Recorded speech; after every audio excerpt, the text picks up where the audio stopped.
আসসালামু আলাইকুম ওয়া রাহমাতুল্লাহি ওয়া বারাকাতুহু। নাহমাদুহু ওয়া নুসাল্লি আলা রাসূলিহিল কারীম। আম্মা বা'দ। ফাকাদ ক্বালা আল্লাহু তাবারাকা ওয়া তাআলা ফি কালামিহিল মাজিদ ওয়াল ফুরকানিল হামিদ। আউযু বিল্লাহি মিনাশ শাইতানির রাজীম। বিসমিল্লাহির রাহমানির রহিম।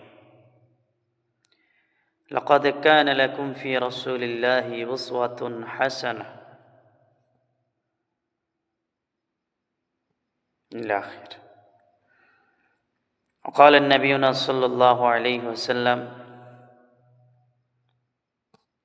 من تشبه بقوم فهو منهم أو كما قال عليه الصلاة والسلام।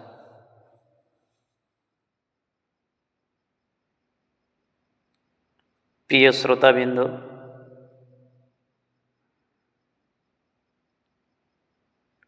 আমি সর্বপ্রথম আমরা সেই মহান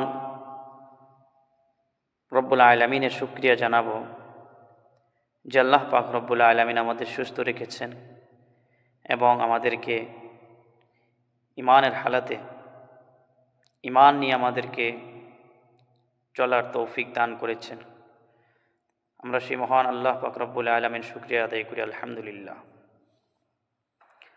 পাশাপাশি আমাদের সরওয়ারে কায়নাত দো জাহানের বাদশাহ নবী জনাবে মুহাম্মদুর রাসূলুল্লাহ সাল্লাল্লাহু আলাইহি সাল্লাতু ওয়াসসালামের প্রতি অগণিত ভালোবাসা, আমরা সকলেই তেনার প্রতি দরুদ পড়ি সাল্লাল্লাহু আলাইহি ওয়াসাল্লাম।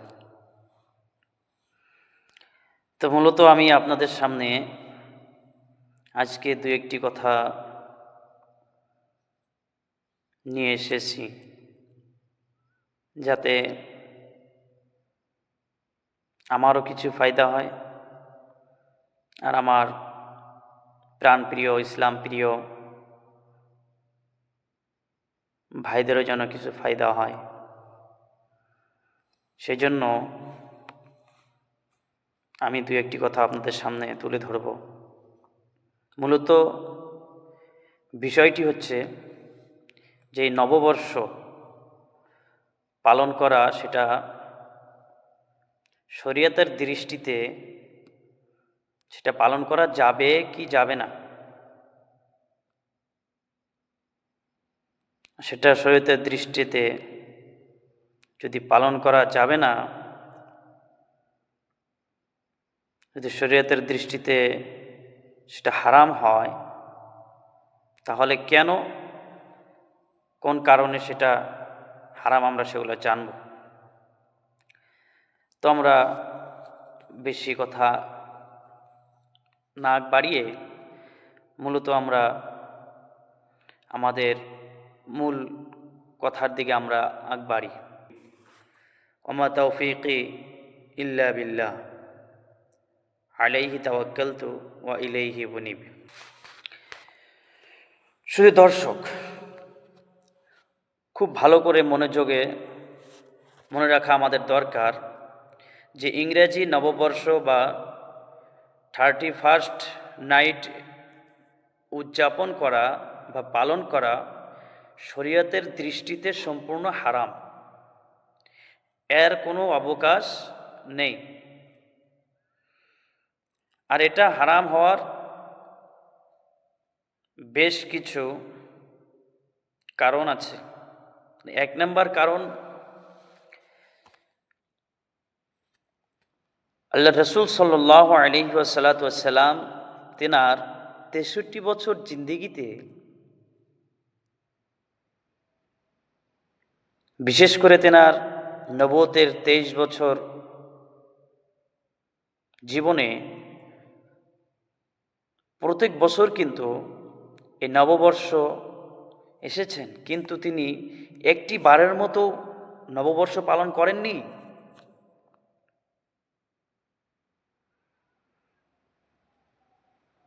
তাহলে আমরা এর দ্বারা বোঝা যায়, এর দ্বারা আমরা বুঝতে পারলাম যে এটা হারাম ও বিদআত। আল্লাহ রাব্বুল আলামিন সূরা আহজাবের 21 নম্বর আয়াতে তিনি বলেন, লাকাদ কানা লাকুম ফি রাসূলিল্লাহি উসওয়াতুন হাসানাহ, তোমাদের জন্য আল্লাহ রাসূল সাল্লাল্লাহু আলাইহি ওয়াসাল্লামের এই হচ্ছে উত্তম আদর্শ। অতএব আল্লাহ রাসূল সাল্লাল্লাহু আলাইহি ওয়াসাল্লাম যেটা করেছেন সেটা আমরা করব, আর যেটা অপর্যাপ্ত কারণ থাকা সত্ত্বেও যেটা তিনি করেননি আমরা সেটা করব না। এটা হলো শরীয়তের একটা উসুল। এই উসুলের আলোকে বলা যায় যে নববর্ষ পালন করা বেদাত এবং হারাম। সুনানে আবু দাউদ 431 নম্বর হাদিসের ভেতরে আন ইবনে ওমর রাদিয়াল্লাহু তাআলা আনহু قال قال رسول الله صلى الله عليه وسلم মান তাশাব্বাহা বিকওমিন ফাহুয়া মিনহু। এই হাদিসটির ভিতরে আল্লাহ রাসূল সাল্লাল্লাহু আলাইহি ওয়াসাল্লাম তিনি বলেছেন, এই দুনিয়াতে যে ব্যক্তি অমুসলিমদের দৃষ্টি কালচার তারা আঁকড়িয়ে ধরবে, সেগুলা নিজেরা পালন করবে, আর পরকালে আল্লাহ পাক রব্বুল আলামিন তাদেরকে অমুসলিমদের অন্তর্ভুক্ত করে কিয়ামতের দিন তাদের সাইরে তাদেরকে দাঁড় করাবে।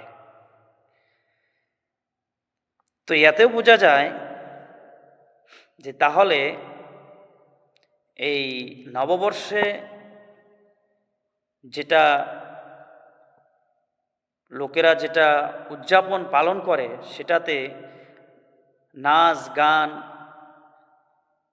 অনেক অশ্লীল কাজ, অনেক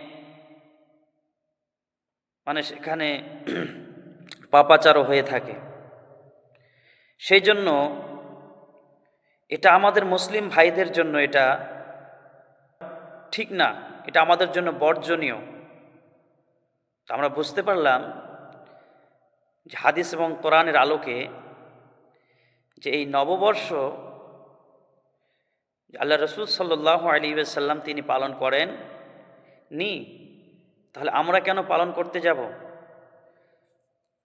তাহলে আমাদের জিন্দেগির ভেতরে আমরা সকলেই এটা আমরা ওয়াদা করি যে আমরা কোনো দিন এই নববর্ষ আমরা উদযাপন বা এই নববর্ষ এই দিনটা নিয়ে আমরা নাচ গান তামাশা এগুলো যাতে না করি।